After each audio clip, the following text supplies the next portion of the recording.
Hey guys, in this week's episode, we are going to be talking about Saltburn, but before that, we're talking about the Iron Claw, Priscilla, Leave the World Behind, and the creator. So, join us!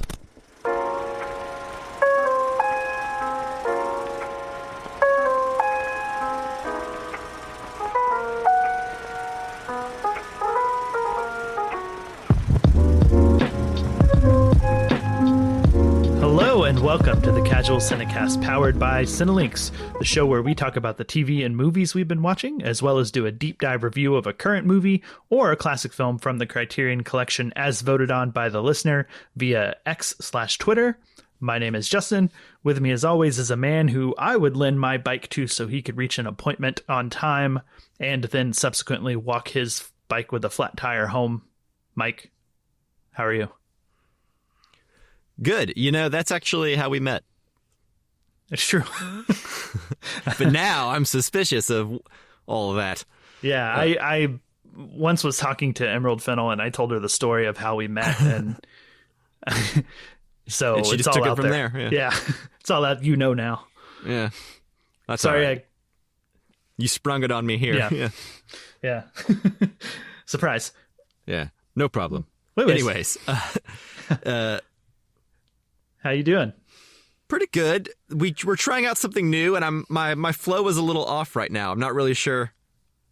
Yeah, we tried to get more succinct with the intro there and cram all the information we normally spend a couple minutes on into what, like 20 seconds? That was maybe. Yeah, less? And I think you did a good job. I think it worked. Thank you. I just don't know what to do at this point in the intro anymore. You know what I mean? Yeah. I mean, we'll probably get better at figuring that out. We'll find better it. than this. It's hard to imagine, but I know. We're gonna do our best. Yeah.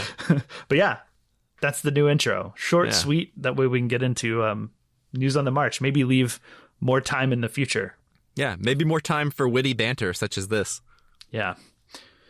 But anyways, yeah, that's the intro. I think we did it. Yeah, I don't have anything else. So, yeah. All right. So here we go. We're going to talk about all the stuff I listed at the beginning now in News on the March. News on the March!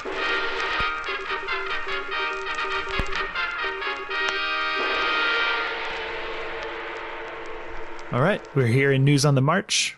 The first item on the list is something that only you've seen, Mike. I have not yet, but I want to. But go ahead and take it away. Tell us what it is. Yeah, so last night I saw The Iron Claw, which is about the Von Erich family. It stars Zac Efron amongst many other people, Lily James, and a lot of people you know whose names escape me now. The guy from The Bear, who's really popular from Shameless. Yeah, Jeremy something or other. Yeah, there you go. If you'd have kept going. I did. I just didn't keep going with the right last name. But anyway, yeah, that guy. And anyways, it's a true story, wrestling family, the tragedy. I think if you're familiar with the family, you kind of know what this movie's about. If you are not familiar, then maybe I've said too much already. But basically, it's a true story that if they didn't tell you it's true and it wasn't like a famous story, I don't know if many people would believe it. Right. But knowing all of that, I found it to be a pretty effective drama. I think all the performances were solid all around. Zac Efron was really good. I got choked up a couple times. So nice. Yeah, the audience seemed pretty perceptive, or not perceptive, receptive to it. Yeah. But maybe they were receptive because they were perceptive. Yeah, I mean, that's probably why. If they weren't perceiving, they wouldn't have received. That's true. But, yeah, all in all, it's one of those movies that whenever, like, the trailer came out, I didn't really have an opinion on it. I felt like it could feel a little too biopic-y. Sure. And there is a little bit of that, but it more displays sort of like, I don't know, I almost feel bad comparing it, but I think everyone knows what this is about. So, I mean, it's a lot like, I don't know, like the Virgin Suicides or right, this sort of thing that's framed like a sad portrait, you know, more than anything. Mm-hmm. And I think it works on that level. Yeah. I would be surprised if it didn't get any like awards love this season. Yeah, it seems prime for that, and it's something I'm interested in just because I don't watch it anymore, but I grew up watching professional wrestling, right? Mm-hmm. Or like the entertainment form of professional wrestling. And so I'm vaguely familiar with the Von Erichs and their legacy and whatnot, but not a lot of the details of like their personal lives. So, so this is kind of an automatic, like they've already won me over before I've seen anything about it. Right. Yeah. At least won me over in terms of like, I want to go see the movie. Yeah. Well, I think you should. I don't know. You might like it. You might not. I don't know. But I bet you would. I feel like I will. I generally, I think, tend to like a lot of Zac Efron stuff.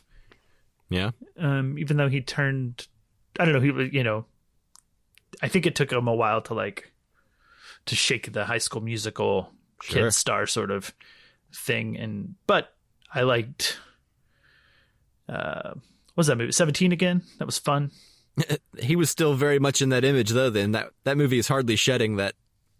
True, but have you seen the Paperboy, the Lee Daniels? No, I wanted to see that one. The movie's crazy. Yeah. And then what was the other one? Was it Neighbors? Oh yeah. I think he just kind of came out of like, I guess like for a while, anything with Zac Efron seemed like you shouldn't really take it seriously, even if it's like a comedy, taking it seriously as a comedy, you know? At least that's what I felt for a while, but maybe that was just I don't know. I don't remember how I felt back then.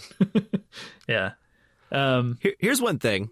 Have you noticed that Zac Efron's head looks different lately? Yeah. He had I think he had something happen. I don't know like the details, but yeah. I'm not sure if it was like an accident or like a scar or something. I don't know. Yeah, I thought it was initially a surgery, but I kind of did some quick Googling, and it seems like he may have broken his jaw, but I don't know. I didn't. That's right. Yeah, I don't know the details of how he did that, but yeah, that's right. He broke his jaw and then like came back looking a little less like perfect. Yeah, I don't know what it is. It's like his head's just big now. I don't know. It's strange, but once you acclimate to that, because the thing is about the Iron Claw is he's also wearing like a He-Man kind of wig. Right, yeah. Like with like the flat bangs, like, you know what I mean? And like the sideburns and like it's kind of long. And yeah. I don't know. It took me a while, even having seen the trailers, it took me a while to kind of acclimate to what he looks like now. But that's okay. Yeah. People go through some stuff and sometimes doesn't always work out perfectly. Yeah, you know? well, like the Von Erichs and they have like a very specific look that is not anything close to what you would imagine a Zac Efron handsome guy type would be looking like. Yeah, the wig does him no favors this whole movie. I assume it's a wig. I don't know. It may be his real hair. Maybe. I have no idea, but it's very much like a Charlize Theron and monster sort of like situation, but just like the way that they have to look. Yeah, maybe. But all that to say, Zac Efron's really great in this movie, as is everyone. Good. It's all the brothers. High on my list to see. It's A24, right? It is. Yeah. So I still have faith in them. I mean, has anything happened to shake your faith? Nope, but you know. The longer it's more like the longer the streak continues, the more right. Like they're just bound to any minute now. Although I'm sure maybe they've put out something that I just didn't see. Jeremy Allen White, by the way.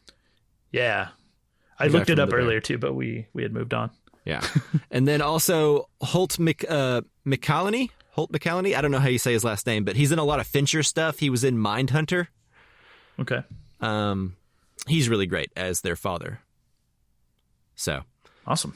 Anyways, so you strong recommend. Not it may be awards baity, but it doesn't like feel like awards baity. You know what I mean? So I think it's a good time. Well, kind of. Right. I mean, Yeah. As much as that movie can be, I think. Yeah. It might be awards baity, but it's not like, the biopic of the Queen of England or something. It's not Maestro. Right. Right. It's a bit lesser known, a bit grittier, a bit more dirty. Yeah. Than agreed. Who is it? So, anyways, that's all I've really got on the Iron Claw. Do you have any other things you want to add?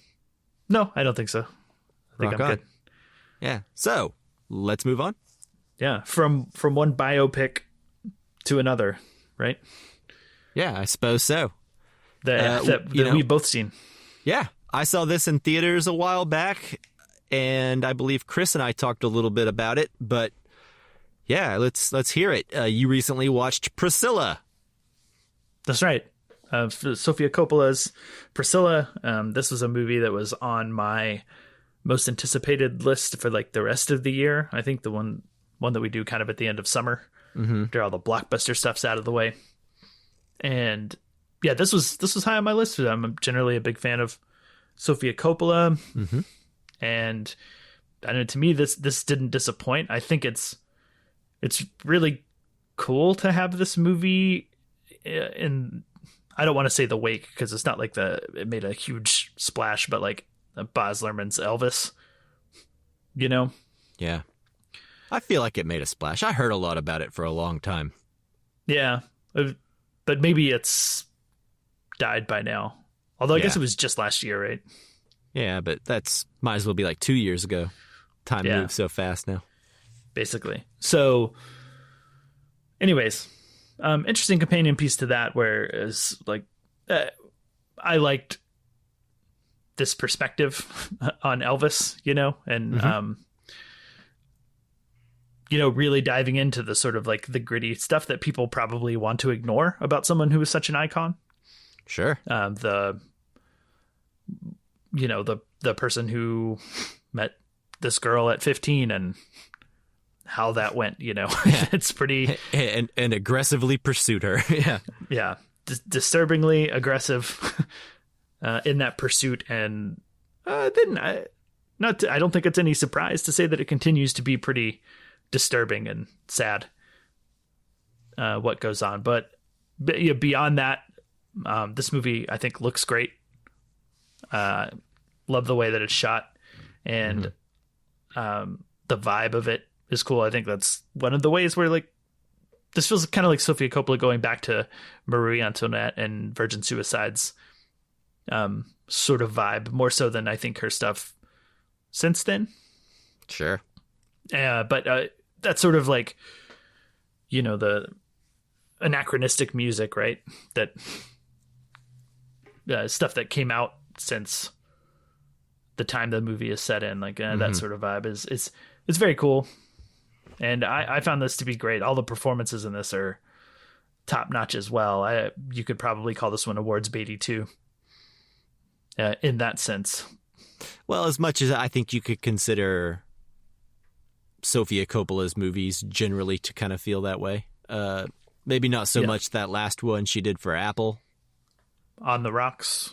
On the Rocks, yes. The name was escaping me. Yeah, On the Rocks or The Bling Ring. But yeah, I mean, she comes from this type of movie, right? Yeah, you said like the Virgin Suicides, Marie Antoinette, Lost in Translation. This feels more akin to those than maybe some of the more recent stuff, although I still think it feels a little...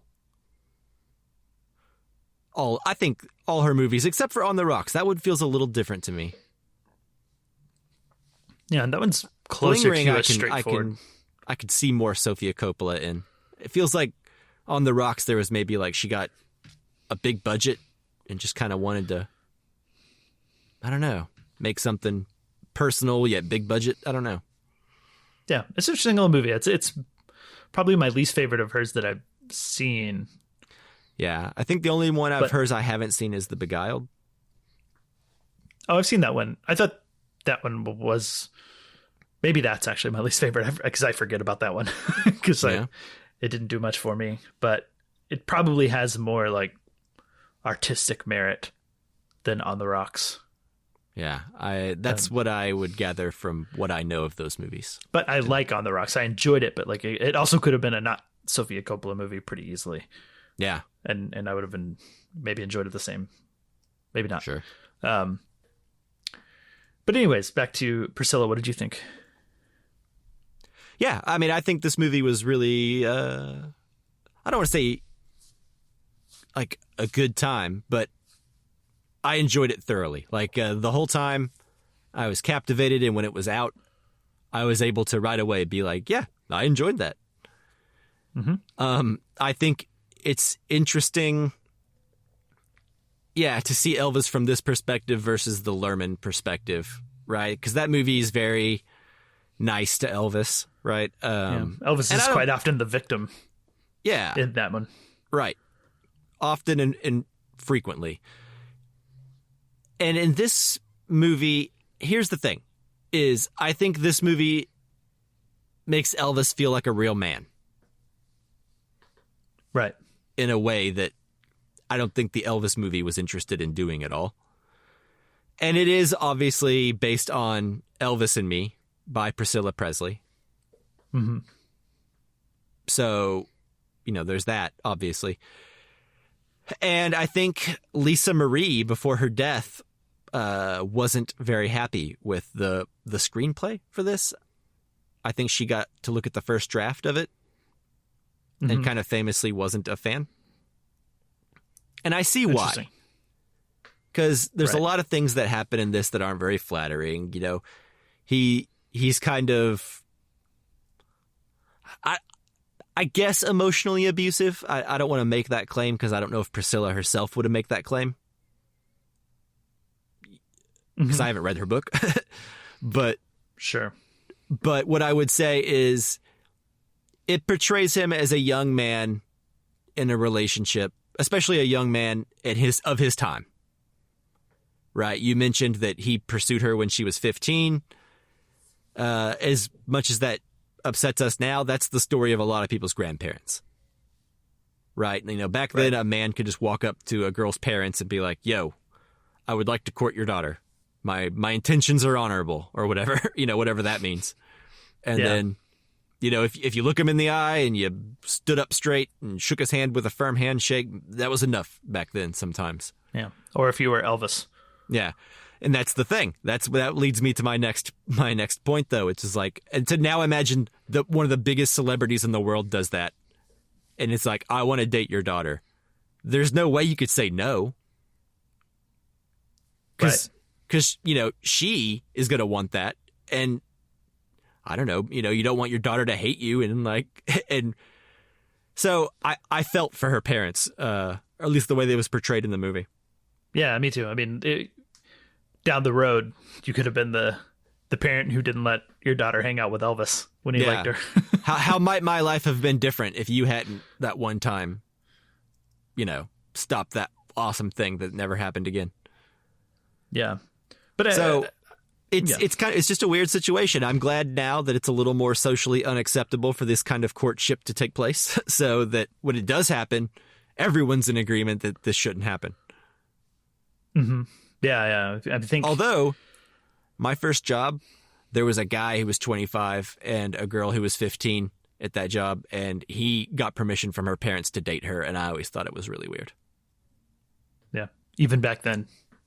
Yeah, and that was like 2003 when I had that job, when I was like early 16. 2000s. Yeah. Definitely We're definitely viewing it through today's lens, and I don't know how much of that changes the intention of Priscilla's book, like you said. Yeah. I'm assuming this. I guess I'm giving the benefit of the doubt that in taking the book to a script, they did not change. I guess like that much. They just have. I think we can assume that everything that in this movie probably is in that book, or at least for the most part. So I guess you're probably fair enough to say that we don't exactly know if it's Priscilla's viewpoint, but I mean, I think. But we know what our viewpoint is, and that's what's happening. And we know Sofia Coppola's viewpoint, and then he is definitely emotionally abusive and manipulative and grooming and all that, all modern day stuff that we like to say. Yeah, and in the movie, I don't. While he, I think, is a complicated character in this movie, more so than in other Elvis things. Yeah, he's clearly a depressed guy with like a darker side. Yeah, I don't know that the movie sympathizes with him or cares very much about like us feeling nuanced about him. But maybe that's my personal baggage. I don't know. I feel like the movie presents, I mean, I don't know. Like I said, I haven't read the book, so I don't know. You know what I mean? But yeah. I feel like what is presented to us on screen is not flattering, and they're aware that it's not flattering, but it's also not cartoonishly evil either. I also feel like it shows you the sadness that he's going through, but it also is about a young guy who's like a renowned celebrity who's not behaving well a lot of the times. And I think it gives you, and maybe that's just all my knowledge of Elvis, through cultural zeitgeist or whatever, right? Mm-hmm. But I don't know. I definitely feel like they're playing him not necessarily sympathetically, but Jacob Elordi's performance seems very sad. Yeah. So yeah. I guess maybe I can rephrase slightly, but I mean, I think there's enough context there, and in both the movie and, as you said, like just our general awareness of Elvis, that you can understand why he is the way that he is. Sure. But I don't know that the movie necessarily, I guess, wants us to forgive him for the way that he is, I guess. No, I think we're definitely on Priscilla's side the whole time. Yeah. I don't think that that's ever in question, right? And, looking at the movie, like, and taking a step back, what I take away from the whole thing is that being married to Elvis, what happened when she was very young, and there were some cool moments, but it was probably mostly not very fun. And just hanging out by herself with the people who run Graceland and reading about him probably cheating on her. Right. And then hanging out with his dumb friends all the time. Yeah. And this is what intrigued me about this movie is Sofia Coppola being the person to tell Priscilla's story, with her unique insight into being, now she's, I would say, pretty well into like the, upper class fame. But as a child, as a kid, you're not necessarily asked to be in that world, and she just is, and simultaneously reaping some benefits, but also there's the downside, and that's, I think, her perspective on it is probably one thing that makes this movie so successful, is really understanding in a way where Priscilla is. Sure. Yeah. And maybe also to that extent, kind of understanding a little bit about both sides of it, right? Because it feels like she's from fame, which is what Elvis's situation is, but she's making the movie about a girl who's not from that, who's kind of thrusted into it. So it's like she understands, I guess, kind of, obviously, Francis Ford Coppola was never Elvis.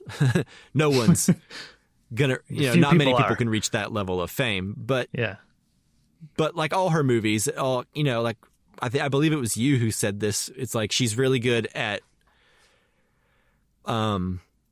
showing the personal lives of the privileged. Yeah, without feeling like as an audience we're looking up at them.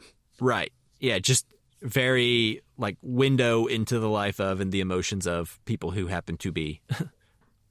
That's frequently a famous theme in a lot of her movies. Yeah. Yeah, with some exceptions, I guess, like Virgin Suicides. Right. And the Beguiled. But even like On the Rocks, her dad is famous and wealthy, and Bill Murray's character and Lost in Translation. Yep. the dad in Somewhere, I believe, is like a famous actor. Mm-hmm. Or at least and so an forth. actor. Yeah. Yeah. Yeah. But anyways. But Probably anyway, enough. yeah, cool. I'm glad you liked Priscilla. I did. Would you... I don't know. Where would you rank it in your Sofia Coppola belt? I mean, I don't think it's quite up there with her early stuff, Virgin Suicides and Lost in Translation. Yeah. Better than Somewhere or no? I don't think it's better than Somewhere. I think Somewhere is a unique little movie. It is. And this does stray into some biopic territory. I would say it's comfortably my favorite since Somewhere.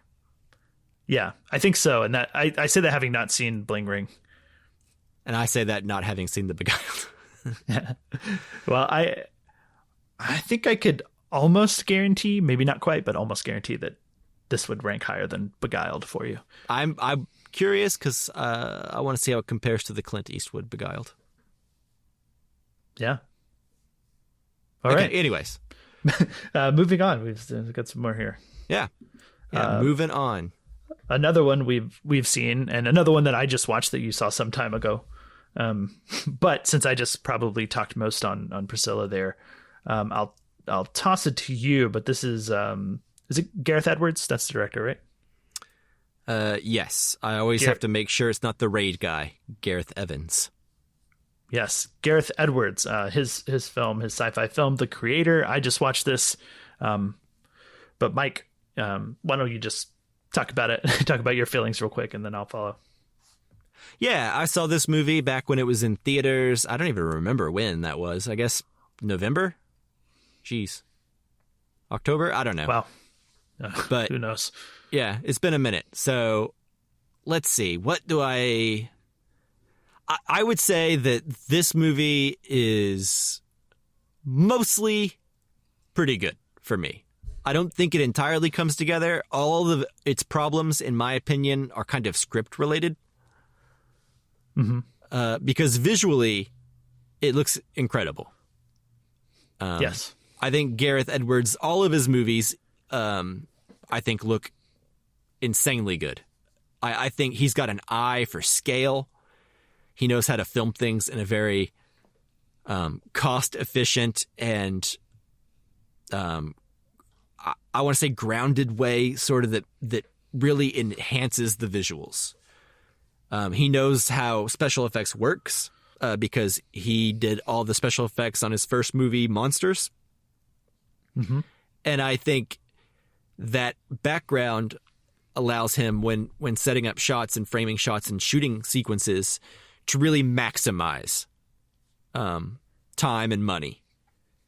Because all of his movies come out looking great. Rogue One was really great looking, and I think The Creator is even better looking than that. I think it's just beautiful. He goes to a lot of locations around the world that I think he uses to take advantage of like wonderful natural landscapes with, special effects kind of added on top of them to really make it feel science fiction and dystopian. Mm-hmm. So yeah, this beautiful, really fully realized, lived in feeling world that I think just feels alive and cool and very unique and striking. And then you have a pretty straightforward sci-fi, gotta protect a child kind of plot. And I think from there, it's kind of hit or miss for me. I don't think it ever gets to a point to where I would say the movie's bad or I wouldn't recommend it to a lot of people. Yeah. But I would say, though, that I don't like enthusiastically recommend it. At least not to everybody. Mm-hmm. There are some people that I know that just like action movies who are going to love this, and they're not going to think about, I don't know, all the stuff that bothers me kind of about the movie, I don't think. And I don't mean that in like a condescending film snob way. Sure. But, I just think that it's a flawed script. And if you want an action movie, you're going to get one. But if you want a smart action movie, you're gonna be frequently disappointed or left kind of scratching your head at maybe some narrative choices, I think. And I don't think that's unfair to say, but overall, I don't know. Out of 5, I'd give it like a 3.5. I don't remember what I did give it. Probably a 3.5. I think feels more fair. I think you gave it 3.5 on Letterboxd, and that's what I gave it immediately after watching it. So that was kind of my knee-jerk reaction. And I think I was curious with, I don't know, it's the kind of film that, like, I guess if it was fully successful, it would sit with you and you'd be thinking about it, but I guess more, or like, yeah, I was kind of curious, like, how it grew or did not grow on you. I would say it stayed the same, maybe even improved, because what I do think about when I do think about that movie are the set pieces, the really, like, the third act has like a really awesome set piece place that it takes place on, you know, that's like visually striking. I think of like the trees and the jungle and like that satellite coming down from the sky, that light that shines down and sweeps across the landscapes, you know, like I think of all the visuals. Yeah. You know, if it had like just like a slightly, I don't even want to say smarter because that sounds douchey, but like if it had another go over of the script, someone who wanted to explore some of these ideas a little bit more. Yeah. It could be like a modern day Blade Runner. You know what I mean? Like, it's just like the world is prime for something profound. Yeah. But I don't think the movie gets there. That's my feeling. I think it leans a bit heavier into being the sci-fi action movie, which works and is cool. Yeah. But to take that step into something greater, in my opinion, I guess, like, it doesn't quite get into the ideas. Like and the ideas are there because the world building is so good, right? Like, they're inherently there. It just doesn't explore them in a way that I found satisfying. And it doesn't, like, leave them for you to explore in a way that's satisfying either. Right. But you bring up Blade Runner, and I think where the film is successful is what you said with the world building. And, like, I don't know that I can think of another movie that, except for like maybe like Avatar, in my opinion, and then like Blade Runner, like that sets up a world that feels so unique and interesting and full and fully fleshed out. You know what I mean? Like, there's plenty of sci-fi movies that have come along, and I'm including like Children of Men. I think does a really good job. That's a good shout. But I think, like, even things that were popular and like well received, like District 9 and Minority Report, like, I don't think that even those movies gave us a world that felt this rich to me. Maybe like Gattaca is a decent one. I remember. Yeah. Remember the world being like really interesting and sort of like fully realized. But at least they can come to you right now. There's a lot of sci-fi movies out there. I'm sure there's some. Sure. And I haven't seen them all. That's true. It's important to note that. Yeah. Yeah. But I don't know. It felt so cool to me. Like I would be down for more stories in this world. Yeah, I would too. It's like that kind of thing. Yeah, I guess that's praise enough, right? Like, if they came out with a Creator 2, I'd watch it, and I would hope that it took the ball and ran further with it. That's kind of where I'm at. Like, it's pretty good time. Yeah, and I don't know. I mean, here's the thing. And I'm giving it points for this, even though I don't think I should really. It's not a pre-existing IP. It's a whole new thing. And that's rare. Sure, yeah. At least with something that looks this, largely budgeted. But again, the budget wasn't that big. I think he's just really good with budget. So, Gareth Edwards in general, in my opinion, the one thing that he's really like kind of not that great at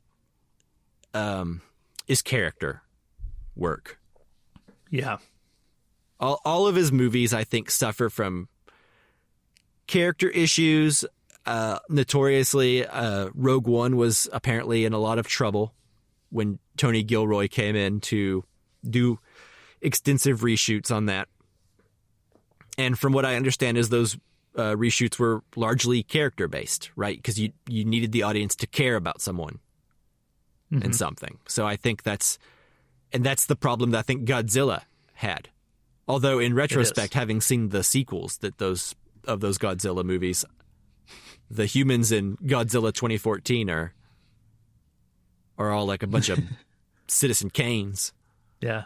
Compared to fully fleshed out. Yeah, compared to what the humans become in the other Godzilla movies of that IP. But anyways, I understand that too, because I think where other than we talked about the ideas, but like the emotional moments of the movie fell flat. Like, and I think you could, I think, make an argument this is like probably a better movie than Armageddon. Yeah. Which sounds like a weird random thing, but like I like it more. End of Armageddon, spoilers for that, but like with Bruce Willis staying on the asteroid got me emotionally, right? Still gets me emotionally thinking about it. Yeah. I was in the theaters watching that movie, and I assure you, tears were shed. Yeah. And like, and the emotional moments in The Creator they did not ring in the same way, even though, they might be, they seem like they're intended to hit a similar emotional impact, you know? Yeah. So I think you're probably right about the character thing. I wasn't sure if it was, you know, script or direction or just down to performance that I wasn't like feeling much while watching The Creator. But to hear you talk about it, I think it might be that inherent sort of character. You don't care about anybody? Yeah. Yeah. And versus like the fault of like performances. Yeah, I was wondering if it was performances, but I don't think so, hearing you talk about it. Yeah, I don't think so. In my experience with Gareth Edwards, it's always been a character issue in all of his gorgeous-looking action movies that he puts out. It's always been the character. And I don't know that that's his fault, but or as much as the scripts, but sure. You know, if you can't, you know, bring it, I don't know, experiment with some screenwriters. I don't know. But that's kind of, I think, what it is. But yeah, anything else you want to say about The Creator? No, I'm done. I think I gave it 3.5 stars too, so that's where we are. So we can move on. We can. Okay, last thing on the docket for News on the March is a film that was recently released on Netflix. It is I guess, post-apocalyptic, I don't even want to say thriller, drama. Drama? Yeah, I guess. But anyway, It stars Mahershala Ali, Ethan Hawke, Julia Roberts, and Kevin Bacon, and what is the kind of actress's name? Which Mahershala Ali's daughter. Ooh, I don't know. I can look it up if you want to keep going. Well, anyway, yeah, please do. This movie is, I don't know, I would say very ambitious. Myhala? Yes, I don't know how to pronounce it exactly. I knew it was like a one-word name. Myhala? Mahala? I don't know, but that is the other actress, who was quite good. They're all quite good, I think.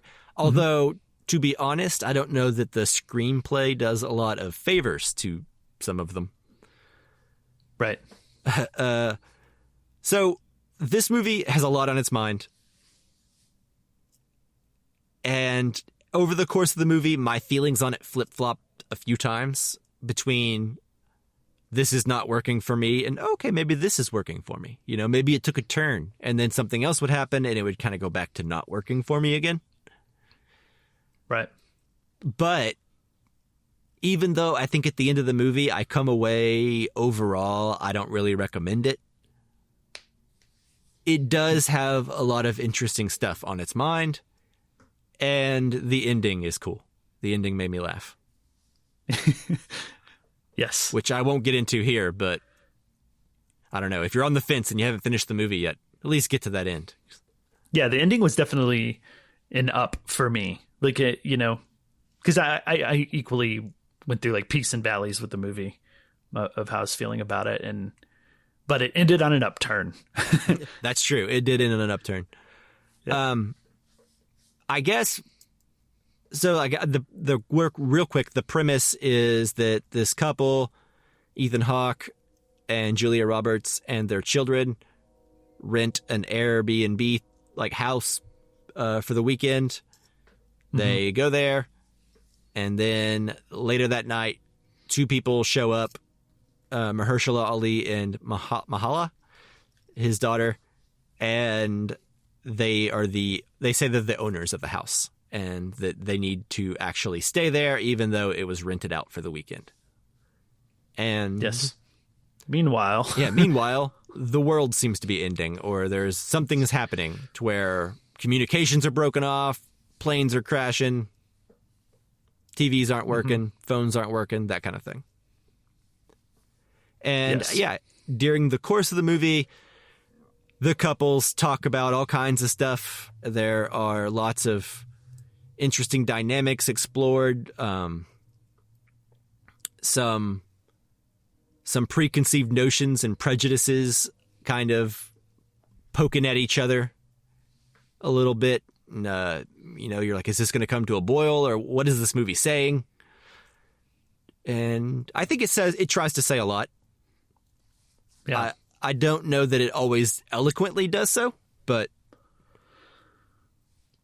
sure. I think in a way it's the opposite of The Creator. It explores a lot of ideas, but maybe too many. I don't know. Yeah, the world itself yeah, doesn't quite feel fully realized. Well, to me, it feels like a situation where they don't fully commit to being like a social commentary, like a bunch of people in a closed-in space kind of movie, where like they're put in an extraordinary circumstance, and as a result, prejudices and class and all this like stuff that normally we socially don't talk about in front of people we don't know that well are all out the window, and they're forced to confront all these things and let the pieces fall where they may. Like, it doesn't fully commit to that idea, and it also equally doesn't fully commit to the end of the world thriller element of it either. And I think as a result, it feels like kind of lackluster on both accounts. If that makes sense. Yeah, I think it does. Because I think less about the stuff this movie wants me to think about than I thought I would when it was over. Right. Yeah. Like there are certain characters that I think really like are made to kind of play off each other and kind of prod at each other and in really catty ways and really kind of ugly ways that aren't very flattering or nice, and then that ultimately doesn't go anywhere interesting. But then whenever it feels like it might, and you're going to have two characters really confront one another, something will happen and like some CGI animal will pop up and distract everybody for like 5 minutes until characters run around and kind of reset and then kind of regroup in new ways for the script to explore.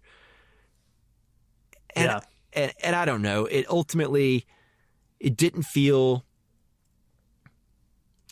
profound or good. A lot of that commentary, and it felt the sort of like bringing it up isn't necessarily making a comment on it. And I don't know where and I was maybe like, okay, we're going to have to learn to deal with these differences to survive what's coming or the situation that they're in. And maybe there's a little bit of that, but not it doesn't really draw a conclusion on anything that felt fun to explore, I guess. Yeah. And I think other issues that to me, like, I felt like characters were doing things or saying things because that was what was in the script sometimes, and not necessarily, I guess, like, I don't know if the movie really crossed the line into, as you said, like social commentary or maybe like getting a little satirical where like you can do different stuff with like the characters for a reason, that isn't necessarily what you would naturally do. Mm-hmm. And I think I just felt some like decision making from the characters kind of felt like, okay, this has to happen so that we can get to X idea, an next thing that we can bring up, right? And right. And it didn't quite work for me because I don't know is like quite that type of movie where it can lean into that. Yeah, does yeah. that make sense? Yeah, having a more satirical element, or at least making it feel more satirical, maybe would have allowed you to. Because I don't know, some of the characters felt like they're very sarcastic and quirky, and then some felt really kind of serious. I don't know. It felt like not everyone was in the same movie, but I don't know that performance-wise, that's what I felt like, because they all they're all talented people, I think, working in this. But yeah, script-wise, some characters would say things where I'm like, okay, we're in the kind of movie that is going to call this stuff out and then comment on it. But then it's just like, oh no, I guess calling it out's really all they just wanted to do. Yeah. I did enjoy the way the movie was shot. I thought there was a lot of really interesting indoor camera angles, like a lot of really moving wide camera. Yeah. And like wide shots inside that almost gave like a warped perspective to a room, you know what I mean? Like not like a fisheye lens, like warped kind of way, but just where like the people feel small, you know? Right. Yeah. Inside this room that, you know, isn't necessarily a huge room, but it looks huge, you know, a bit like that. I thought of the scene in Citizen Kane which is our second Citizen Kane reference in this episode.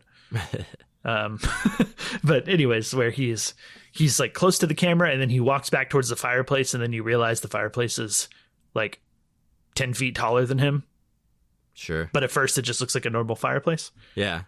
I thought about that. Like the way, like once he's back there, the way that scene, the way that room feels once he's back by the fireplace. Yeah. Anyways.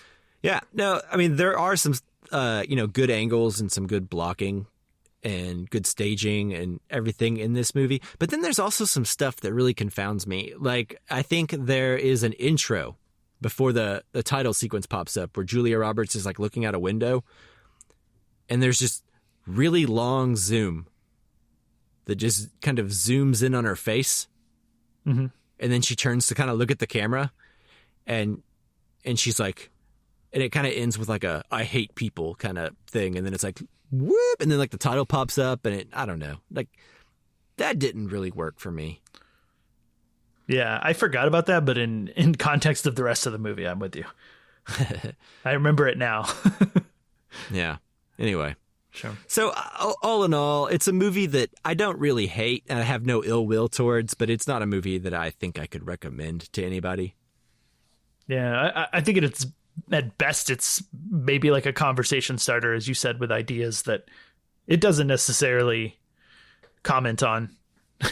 But if you're talking to someone who has seen the movie, you can kind of what if your way into an interesting conversation. Yeah. And I will say there has been a lot of like review bombing of this movie. So I think if you look at places, the audience score is likely lower than it would be normally. And that's because the Obamas apparently produced this. Yeah, it was on his favorite films of the year list. Imagine that. If you can believe that. Yeah, I think I can. So I think that's probably why it doesn't have the teeth, maybe, that I feel like whoever set out to make the script maybe wanted it to have. And that's just speculation on my part, but it feels like, well, we want to make some commentary, but we don't really want to put anything in there that's going to rile anyone particular up. Maybe. I don't know. Right. Speculation on my part, but... No, I think that's kind of what I felt, too. It's just like, as a politician who still probably needs to maintain a certain image, right? Right. Can't have your name on something too wild. Yeah. Too then controversial. It'd be like an endorsement. Yeah. And I think politically this leans a certain way for sure, but you know, I mean, yeah, for sure. But it doesn't, as you said, it doesn't have the teeth. It's a little bit soft around the edges. I agree. It didn't feel as ballsy as I think it should have felt or could have felt easily in some places. I think this story calls for, I think, something edgier. I agree. All right. I agree. So anything else you want to say about Leave the World Behind? Nope, I don't think so. Rock and roll. So I think that's it. So now it is time for us to move into the main event, our feature review, and that is Saltburn. Starting now. You all right? Yeah, I've got a flat tire. Take my bike. Hey, that is so kind. Thank you. I'm sorry I don't know your name. I'm Felix. Oliver. Oliver. Oliver, I love you. I love you. All right, cheers, Ollie. My parents, they've got problems. What kind of? What do you mean problems? I don't think I'll ever go home again. Well, why don't you come home with me? Come to Saltburn.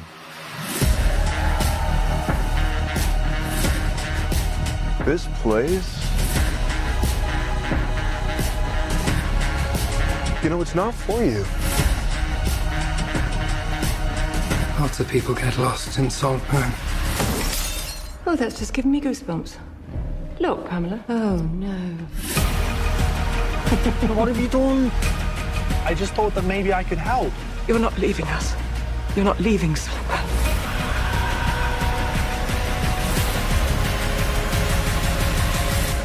I don't think I'll ever go home again. Okay, so as always with our newer films, we will be doing a spoiler-free section up front where we'll just give our general thoughts and opinions on Saltburn before we move into spoilers. When we do, we'll give you a warning. We'll pause. We'll play a little bumper so that you have plenty of time to pause the podcast, go watch Saltburn, and come back and finish listening to the spoiler section. All right, so Saltburn was directed by Emerald Fennell. It stars Barry Keoghan, Jacob Elordi, and Rosamund Pike. The IMDb synopsis says, a student at Oxford University finds himself drawn into the world of a charming and aristocratic classmate who invites him to his eccentric family's sprawling estate for a summer never to be forgotten. True. Yeah. Yeah. Accurate. Yeah. And something I had no idea what this movie was about. And I think it's best that way, but I also think that if you've just heard that synopsis for the first time, you're still okay. Yeah. I saw the trailer and knew some things, but still didn't really know what the movie was about. Interesting. I never saw a trailer. Yeah. Not even intentionally. I honestly just never came across one, which I find weird. I saw it a lot for a while. It was like in front of like every movie. Yeah, I guess I didn't go to the theater as much as I usually do. Yeah, well, there you go. So maybe that's on me. But usually I come across things on trailers on TikTok or YouTube or whatever. Anyways. Yeah. So, Justin, I saw this movie back when it first kind of hit theaters. Well, not even first. I kind of saw it after it had been out for a minute. But I saw it further back than you. Yeah. You just watched this recently. Yeah, a week or so ago. Yeah, so why don't you kick us off? What did you think of Saltburn?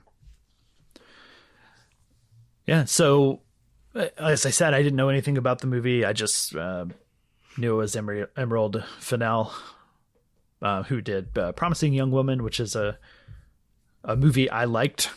Didn't love, but I liked it. Thought it was really, really fun, really well done. So yeah, that was pretty much my entire reason behind watching this movie, other than to Barry Keoghan. Also, he's been very good in everything that I've seen him in. Jacob Elordi as well, although this might have been the second thing I've ever seen him in, other than Euphoria. But I was familiar with him from that, and he's great in that. So He's had a big year. Yeah, it's his year for sure. We'll see, though, because I kind of thought the same about Austin Butler with Elvis. But I mean, he's going to be in Dune next year. That's true. Maybe next year is going to be his year. It would have been this year, but those strikes. Oh. Anyways, to Saltburn. So this movie, from the get-go, when it starts, this movie felt like it was speaking my language. I think it's really cool from the word go. It's just starts off with like some voiceover and like a little like fast montagey cuts of different things, and then like the title pops up in a cool font and stuff, and I was just feeling it. Yeah. And I actually think it's also set in like the mid 2000s, which was the same time that I was out of high school. And your old stomping grounds. Yeah. Those years. Yeah. Not Oxford specifically. No. Or Saltburn. But the music and the vibe and the times. So, I mean, I was really enjoying it, really, really loving it. And yeah, I mean, I think in terms of performances, and location and the way that it's shot and vibes, this movie is, to me, it's really nailing it. It's really like firing on all cylinders on that front. And I think ultimately I like this movie a little bit more than Promising Young Woman.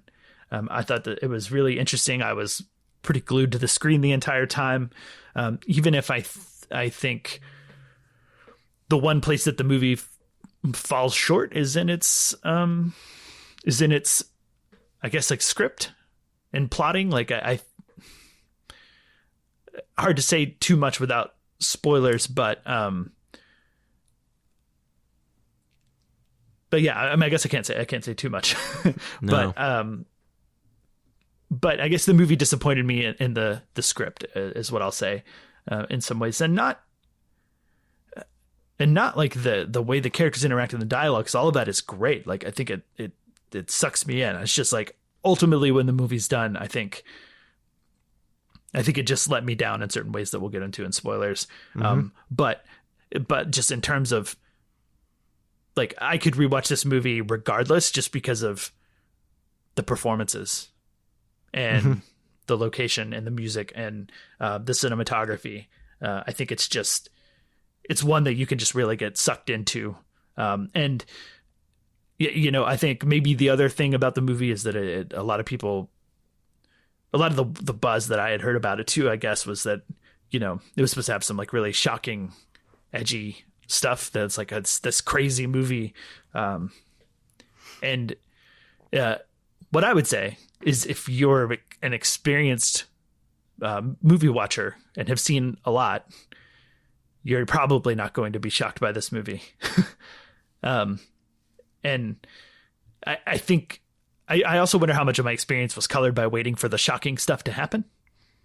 And there were a couple of times that I thought, okay, that I understand that might be what people were talking about, but I expected more. Really? Yes. I say, like, in that way, I was disappointed, even though I don't necessarily think it's a criticism or a bad thing about the movie. Yeah, I think those expectations were not met based on the buzz. Yeah, that's a bummer, I think. I don't know that I had any sort of expectations like that. But yeah, if I were going into this movie expecting to be shocked, I would have been disappointed as well, I think, in that element of it. Yeah. And that's pretty much I'm done. So I will toss it to you if you want to kick off from there on your thoughts. Yeah, so my thoughts, let's see, is I mostly like this movie. I don't know that it entirely came together in a, like, by the end of it, I didn't enjoy it as much as I did, like, as I've, like, you would have paused the movie halfway through and been like, are you enjoying this? I would have been more enthusiastic at the halfway point than by the end of it. Mm-hmm. And it's not because the ending is bad, but I sort of have, this will mean something to you because you were here for this review, but I sort of have like two minds about it. I have the same complicated feelings I did with Babylon, which is that while watching this movie, I can't help but think about the movies that it so clearly wants to be. or is borrowing heavily from, right? Right. And so, there are certain twists and turns where I'm like, this is like that movie, so I don't know, sometimes that works for me in movies and sometimes it doesn't. I don't want to say you can't borrow and pay him, because Quentin Tarantino, that's his whole career is borrowing things. But I feel like when he does something like that, it feels a little new, or there's like an electricity to it. When other movies do that, I tend to get distracted. And, I don't know, maybe that's just me getting older. But, I don't know. I don't know that it's necessarily this movie's fault, because... Might be an older thing, because Tarantino, if you grew up with the stuff that Tarantino was putting out, was mimicking, then you saw Tarantino, you'd be like, okay, he's just doing this, because there's always been people who've been saying that about Tarantino, and this mimics things that we grew up on, right? There's a little bit of talented Mr. Ripley in this, and I feel like even. I feel like it's not the movie's fault for wanting to be heavily inspired by things, but I don't know. I feel like this is a case where having seen a lot of movies kind of makes me feel less impressed than I would be otherwise by a lot of the things in this. Yeah. And to be fair to you, I mean, we've kind of talked about this a little bit outside of this. This is not our first time to talk about this movie somewhat, but we'll obviously talk about it to a deeper extent. But even the movies that, you said this was, reminiscent of, are movies that I have not seen. Mm-hmm. But I think I feel like we're both maybe a little like similarly underwhelmed by the time the movie's over. Yeah. So even like, I guess like, you could say like things that might be spoiled or maybe less surprising or whatever by other movies that you've seen before, I still felt less surprised. Right. Yeah, no, that makes sense. So I don't know. I mean, I won't get too bogged down in that for too long, but ultimately what I will say is I think most people will probably like this movie. I get the feeling that they will. But I am sympathetic to those who don't like it as much as everyone else around them. Because I feel like when I get online, I see a lot of praise for this movie. Yeah. And here's I see a lot of not praise, actually. Well, yeah, that's true. I feel like that can happen sometimes unfairly to movies, but maybe sometimes fairly as well. I don't know. I mean, the lack of praise, like I think the people who I think rate this movie the lowest, I think are the people who have seen the most movies. That's probably true. Movie snobs are impossible to please. Yeah. Yeah, but I mean, I think what's cool about this movie and is that I guess like, we've always seen, obviously, like, have our movies that got us into films, right? That, mm-hmm. like, you can look back on, and realize it's not Citizen Kane, but maybe I did that intentionally, brought that reference up, right? But 3. But, like, yeah, I wanted to get that rule of 3 in there. But, like, there was a time where, like, Fight Club was the most mind-blowing movie I'd ever seen. Yeah. Right? And it's not Citizen Kane, but it is one of those things that triggered something where I saw something in movies that I hadn't seen before and that made me want to see other things like it mm-hmm. and seek it out. And the kind of like, it's one of those sparks. And I think this is perfectly capable of being that for other people. Yeah, I agree with that. And by the way, I want to say the cast all around was great. Jacob Elordi, Barry Keoghan, Rosamund Pike, Richard E. Grant. Mm-hmm. Solid stuff from everyone.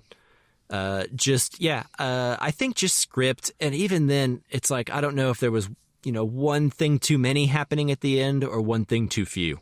I'm not quite sure. But by the end of it, I wanted either more or less. And I wasn't sure which, but I don't know. I'm ready to get into spoilers because it's very hard to talk about this movie. Yeah, specifically without doing that. I agree. I just wrap it up by saying, it's flawed, but I think it's in its own flawed way. It's really entertaining.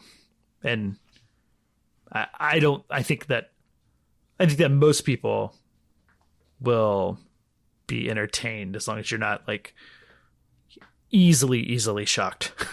Yeah. And if you are, that's great too. Maybe you'll like it. Who knows? Maybe it's good for you to be shocked Yeah. Everyone needs to be shocked by some movies in their time. Exactly. And as movies go, this is a decently tame one to be shocked by, in my opinion.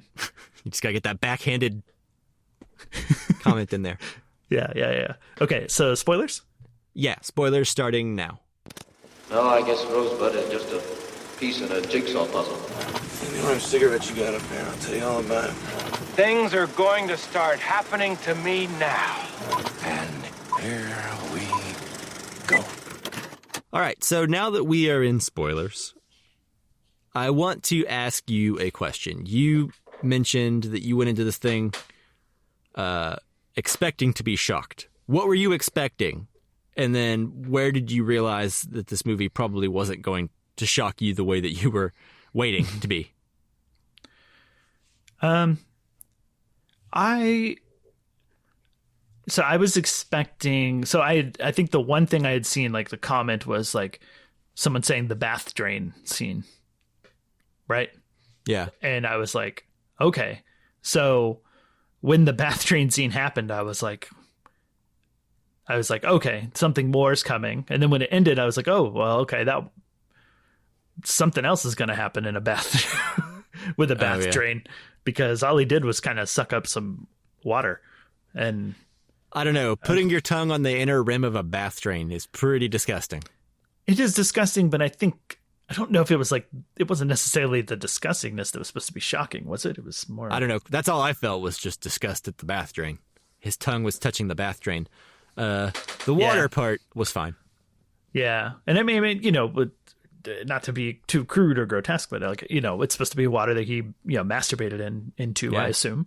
And bathed in. Yeah, and bathed in. And like, that's, I guess like potentially gross. And the worst part is the bath drain, but I also have faith that bathtub is kept clean enough regularly. Yeah, it looked pretty clean. I was scoping out that bath drain. I was like, that, yeah, like is there any grime on there? Yeah, that particular thought. I was like, they got maids and butlers, and this thing is clean. But they don't clean in the drain. They might. I don't know. I just like this thing is going to be as clean as a bath drain ever will be, except for a brand new bathtub. Yeah, basically. That's fair. I mean, yeah, that's probably fair. So I don't know. I guess I didn't think about that aspect of it too much. What about the grave? No. That's not very shocking. Yeah. Okay. I felt that. What too. about this didn't do anything for me necessarily shocking wise. It just kind of made me like the chuckle. What I don't even know how to word this. The menstrual blood. The menstrual blood. Yeah. Sure. Yes, but like again. I don't know. I mean, I guess it didn't necessarily shock me. I was just like, nah, because I think there's I don't know. I guess I've tried to move myself away from like the stigma of like period blood being like super gross. Blood in general. Maybe if I was like a 12-year-old boy who didn't know what was going on. Yeah, I'd be like, whoa. Yeah, and my understanding too is that that can very much be a thing for like a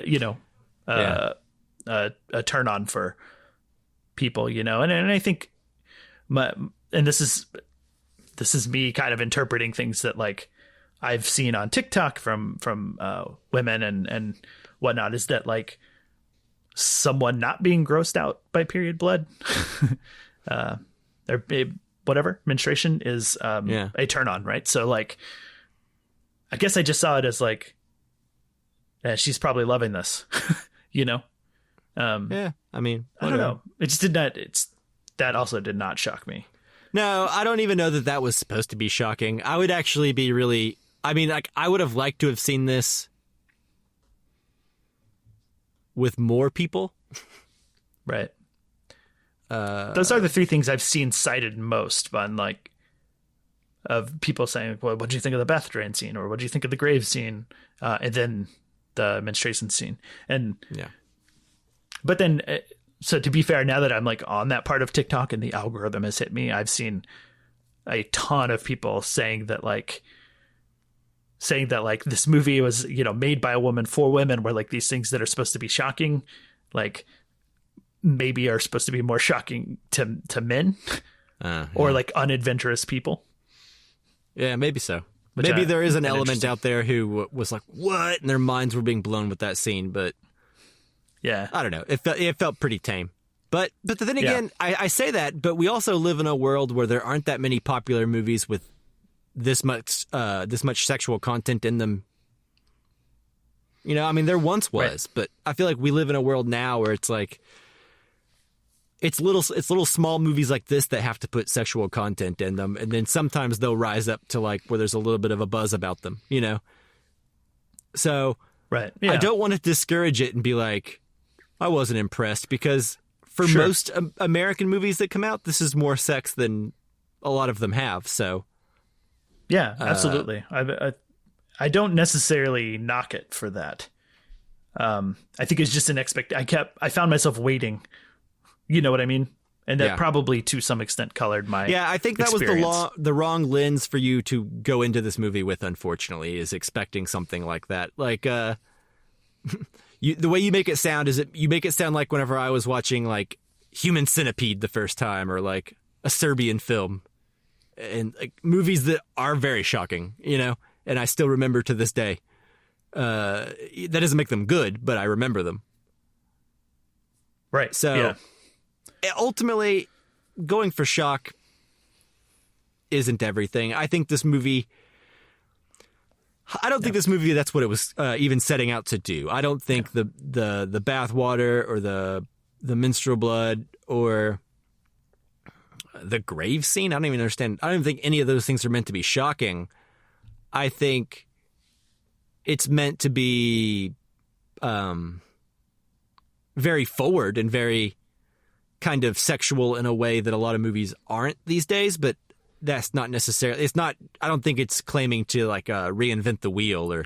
Yeah, I like all of those things that happen, and I like those scenes, and I like what they do for the movie.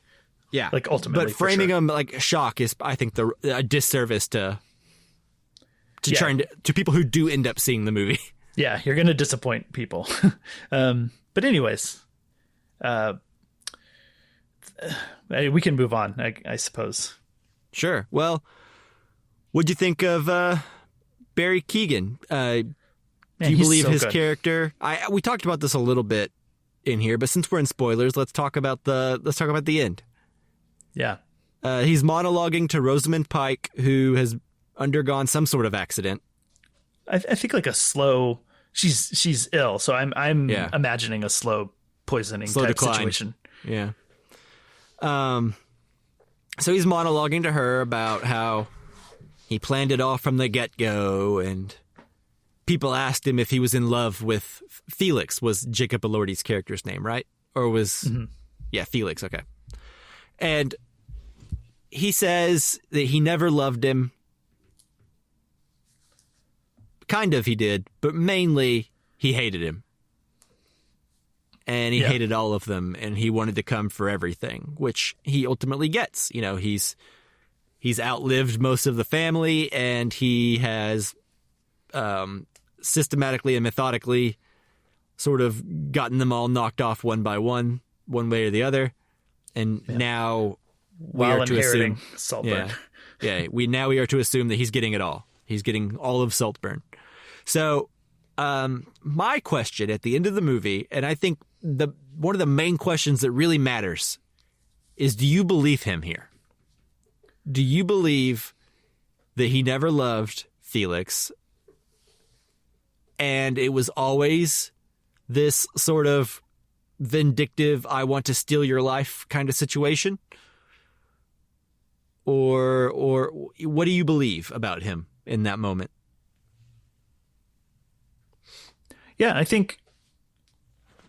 Yeah, I mean, I think that it's maybe possible to like love someone and hate them at the same time. Yeah, you know, and I think there's certainly an infatuation type love with him, and you know, maybe the type of love that it could take to hate somebody, right? Or like to be jealous of them and or want their life or whatever. But like, I think the key to me is the bath drain scene, because the menstruation scene, right? Like that's, to me, that was when I knew that he was manipulating everybody. Uh-huh. And doing this like that, like and honestly, I didn't know that this was supposed to be a movie with like a twist or, I don't know if you would call it a twist, I guess, but like that was the other thing that was not like very surprising to me, was the ending, where he kind of reveals that it was surprising at how little I like felt during that explanation, I would say. Like, you know what I mean? Yeah. It's like it was either one step too far or we needed to go one step further beyond that, because right, it explained it and then brushed over it in a quick montage. And like to the idea of going a step further, like I think it could have been fun to really dive into everything that he did. Yeah.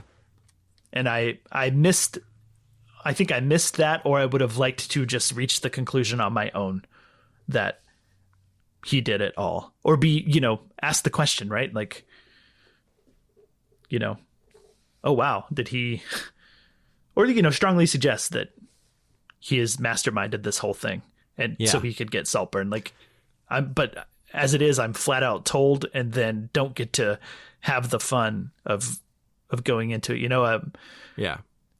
What the Diabolique, the Criterion movie that we reviewed, right? You get like a whole half of the movie is like how they did it, right? Yeah. And I almost want that from this movie. Right. Yeah, exactly. But anyways, going back, the menstruation scene was when I was well aware of what he was doing. And when I was on board with like what I was like, okay, I see. He's manipulating, right? To what end? I maybe didn't quite see that he was also trying to inherit and kill everybody. But anyways, so that's obviously manipulative. But like the bath drain scene, nobody's around, right? Yeah, and the grave, and the grave. But I could also like slightly chalk the grave up if I wanted to like. Of like, yeah, I'm going to kill you, inherit your real estate, and like, fuck your grave, right? Just as one final, like, I don't know. It's like akin to like, you know, pissing on someone's grave, right? Yeah, but he felt, he was pretty sad and like wailing during the grave. So like, there were some sad emotions happening at the time. Yeah. So I didn't get a whole lot of celebratory insulting happening from that scene so much as like a... Yeah. I don't know. Was it regret? Was it sadness? Was it residual horniness? I don't know. Yeah, I think he wanted. Yeah, he wanted him, right? So I think it's. So I say no. I don't believe him. As a very long-winded answer to your question, I don't believe that he just didn't love him. Yeah, I kind of fall under that as well. I don't necessarily know that moment rings true to me. And at the end of his big monologue where he kind of unveils his supervillain plot about how he did it all, and we see the montage, that's the question that I'm left with that I find the most interesting. Right. Which is kind of a shame, because I don't know that the movie makes it enough of a conversation. Right. I don't know if the movie's as concerned as you are. Yeah. And that's kind of a bummer, because everything else was, like you said, kind of spoon-fed to us. I feel like if you didn't want to add any more extra stuff at the end and you just wanted to end with him getting it all, to me, the more interesting ending is us sitting there wondering where were his feelings, how much did he feel, how much did he plan, and when did the planning begin? Right. Instead, it shows us, he flattens his own tire and all this stuff and leaves the razor blades in the bathroom and he kind of tips the scales a little bit. But the thing is, it's like having the movie explain all that to us then just sort of leaves us with like an ending where we're like, okay, there's no questions, there's nothing to think about walking to the parking lot other than just be like, yeah, I guess he did kind of plan it all when you look at it that way, that's okay. Yeah. But it's like, this isn't the usual suspects anymore. Like twists need to, in my opinion, a good twist leaves me thinking about it and then being like, where does it begin and end? The plan, and when, what's happening? To me, that's fundamentally more interesting and I think would have made the third act come together in a way that just more mystery. Make his character is scarier when we know less about his plan and what he was thinking.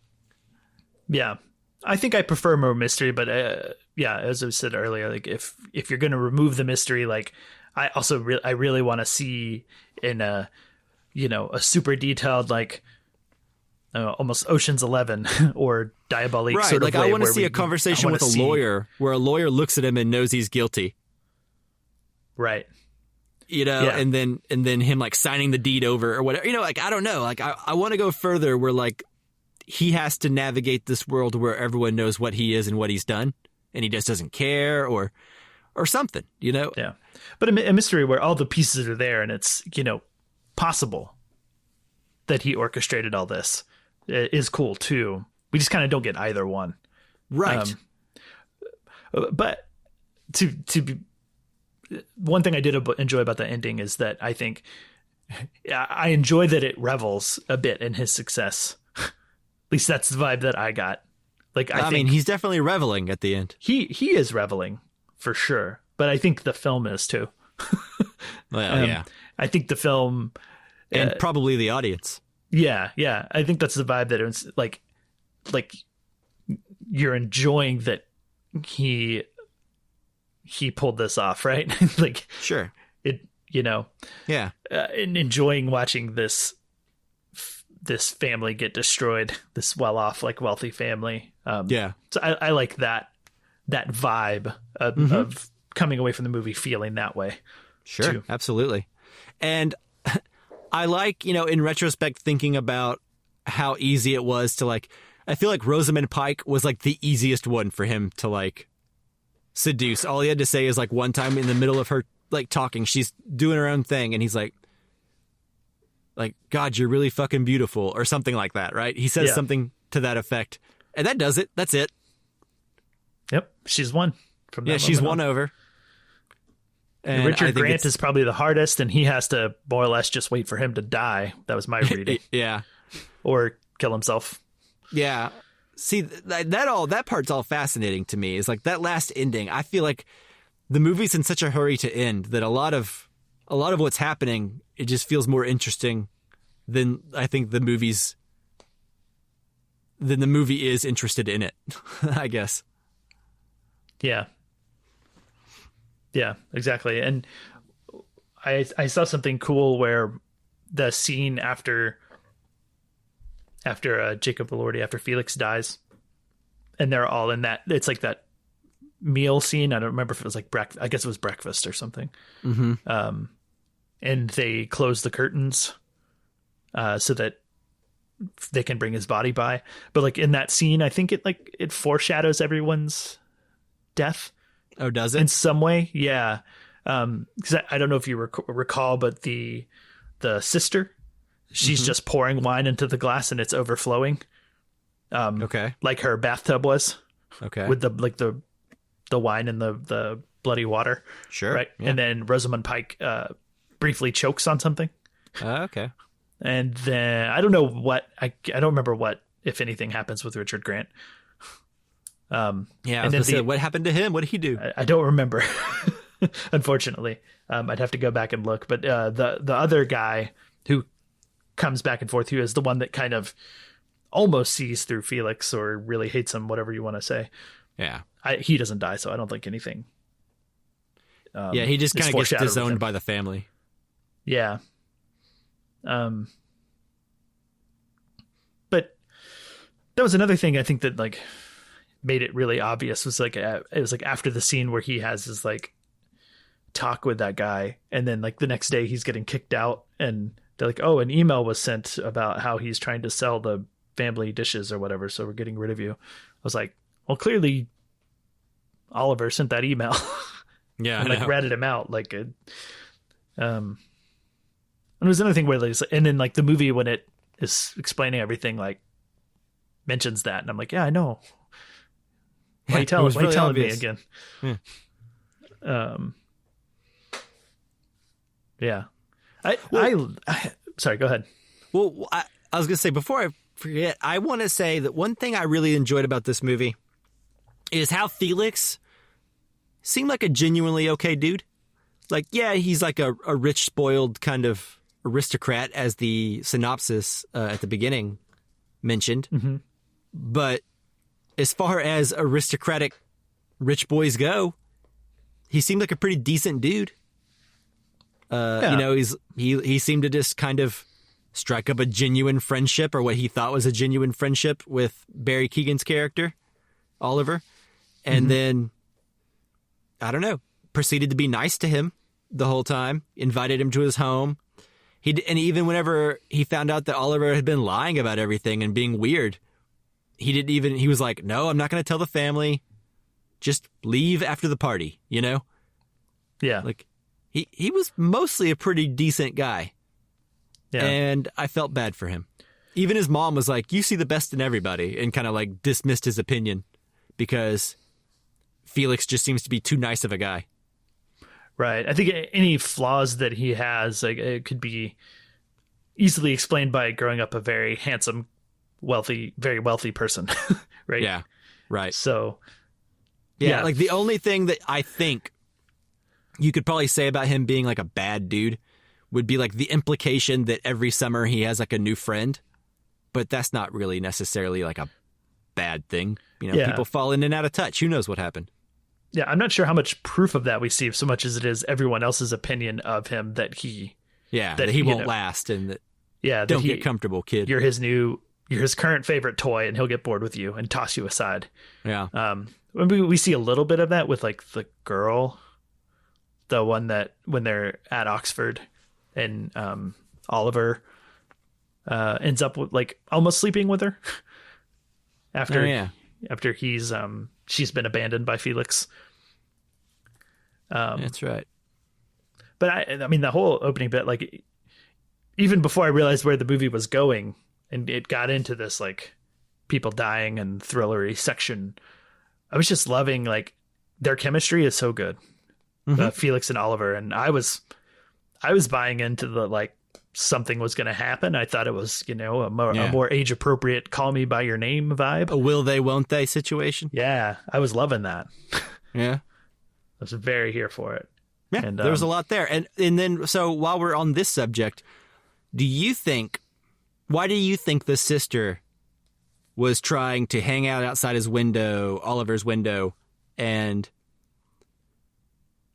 I don't want to say seduce, but she was clearly very flirty and very, like, you know, put it out there. What do you think? What do you attribute that to? Is she starved for attention? Or is she just interested in Oliver? What do you think? I got vibes that she was interested in, either interested in like fucking with Felix and messing with him. Yeah. Yeah. That's the most I got. And then second, maybe starved for attention, but I don't necessarily know that I have any solid proof of that. See, yeah, where I ultimately came down, my girlfriend and I were talking about this, and I think where I ultimately come down is that I feel like she wants to antagonize Felix mainly, like sleeping with his friends, gets her closer to him. I feel like the whole family kind of revolves around Felix and what does and does not want. So I don't know. It felt like, because when you hear Felix talk to Oliver, he's like, yeah, last friend I brought here, he ended up hooking up with her and it kind of ruined our whole friendship, to be honest. And it feels like that's very intentional on her part. Yeah. I don't know if it gets her closer to him, but it gets his friends further away from him, I guess. And I guess that also kind of answers the question of, is Felix a bad dude or not? Because it's like, you can't really blame a dude for not wanting to hang out with a guy anymore that like sleeps with his sister. So that's a good enough reason not to invite him back the next summer. So again, doesn't seem like an ultimately bad guy. No, I don't think so. How did you feel when he was Felix was driving Oliver, and you pick up that he's taking him to see his mom, or taking him back to his hometown?